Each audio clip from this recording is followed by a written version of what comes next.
Welcome back to sunny Arusha. This is the second part of an epic journey that takes me from Nairobi to Namanga, through Arusha to Moshi, back to Loyalist over the border, and back to Nairobi.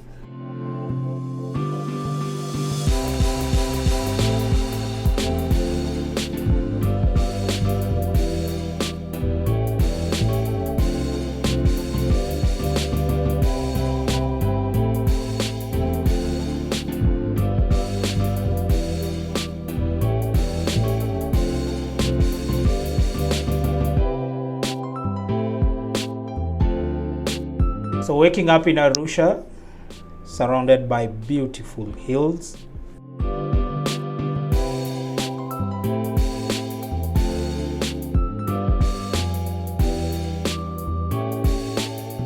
So I slept at this hotel called the Charity Hotel, which came highly recommended.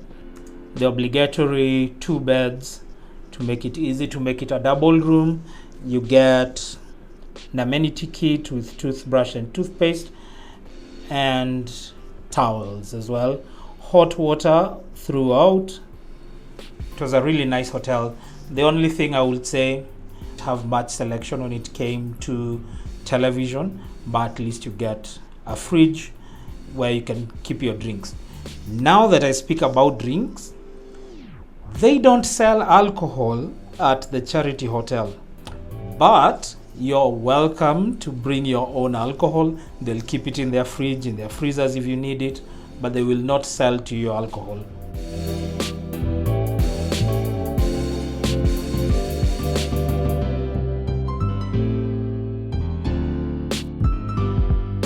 They have a really nice garden which they water so religiously, and the results are there for you to see. The grass is always green. Very beautiful place, albeit it's got a bit of construction still ongoing.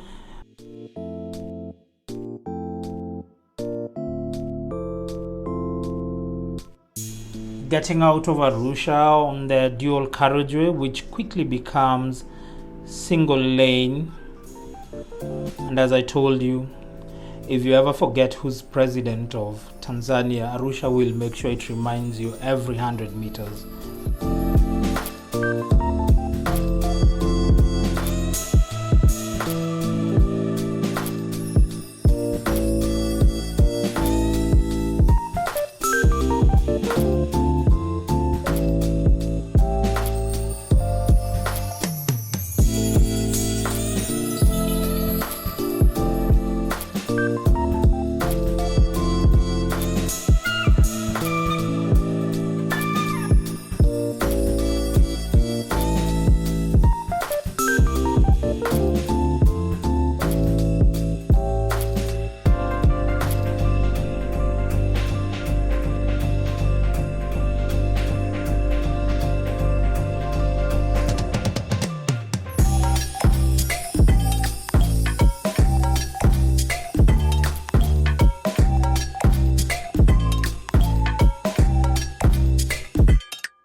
This bit of the road is not as smooth as the first bit from Namanga to Arusha.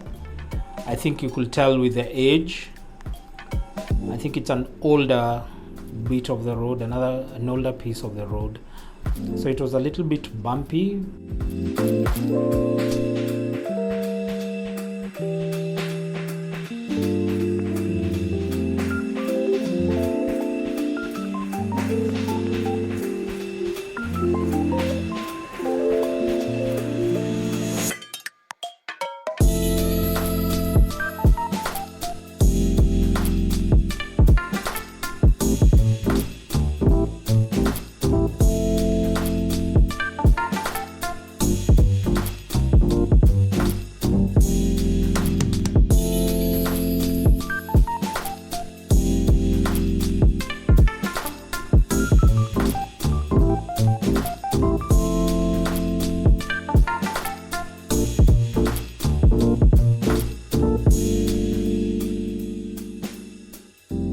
The annoying speed limit never stopped. There were speed limits everywhere of 50 kilometers an hour. I don't think you can do any bit of speed on these Tanzanian roads.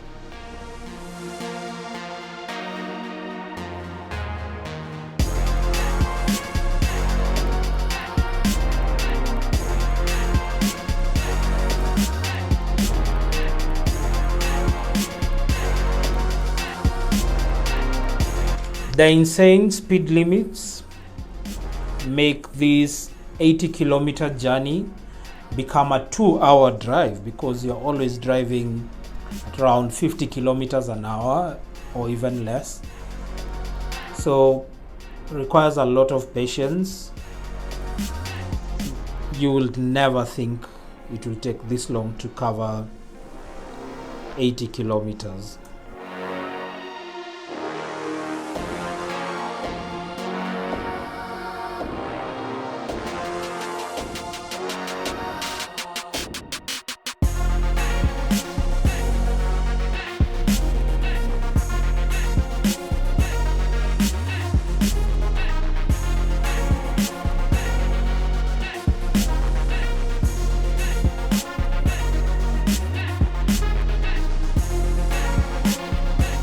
At least the roads are well marked, so you don't have much to overthink. Where there is a broken line, you can overtake. Where the lines are solid, you can't overtake. And they have really nice rolling bumps that are clearly marked, so I can see you driving at night and not having any problem.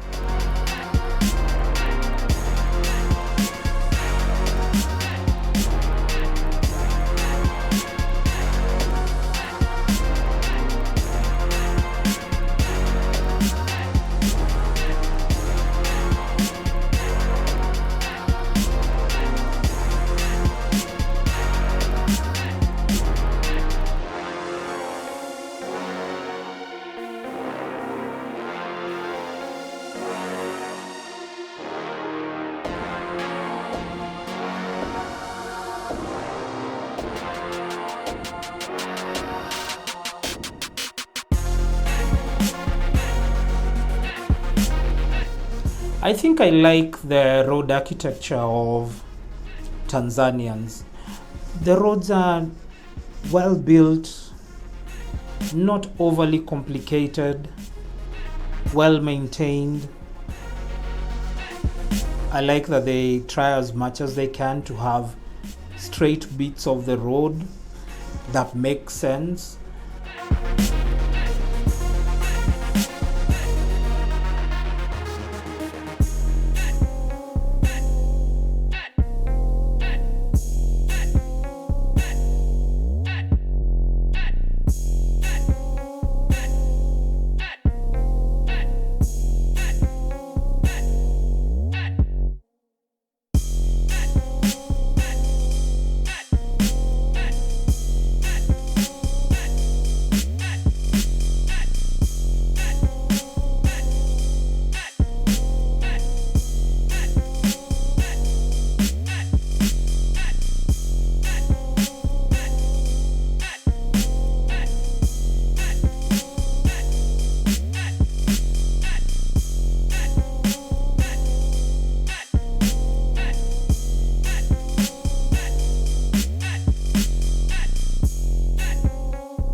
This bit of the road was quite patchy. They were in the middle of doing a bit of patchwork on it. It held me up for around 5 minutes because we could only use one lane for all vehicles traveling both directions.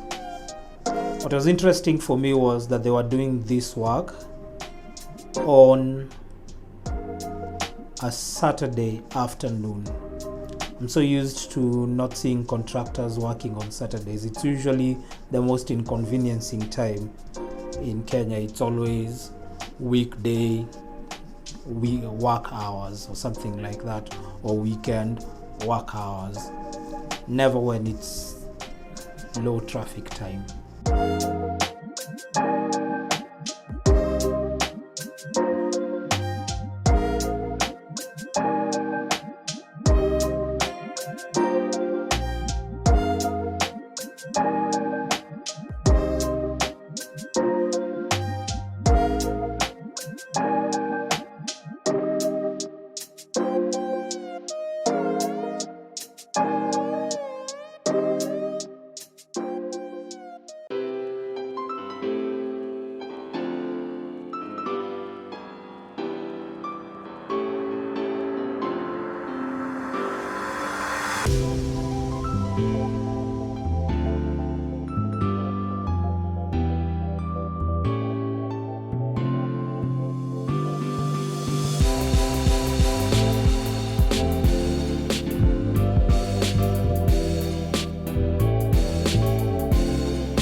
So finally got into Moshi.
little bit off Moshi, around 2 kilometers away from what you will call the center of Moshi. I went to a hotel called Secret Garden. It's off a beaten path, but I was promised that I will be able to see Mount Kilimanjaro from here, depending on the weather.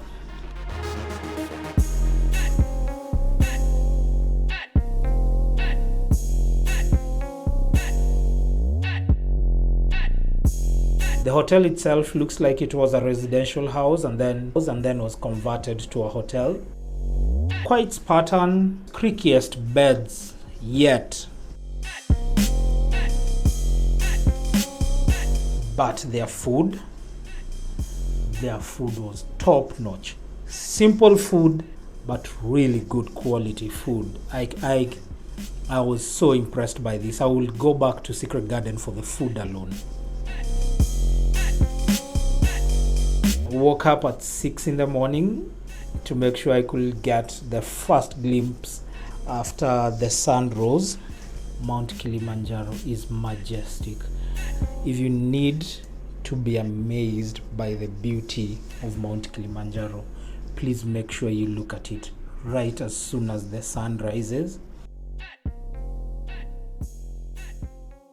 Have a look at Moshi. Moshi shows off.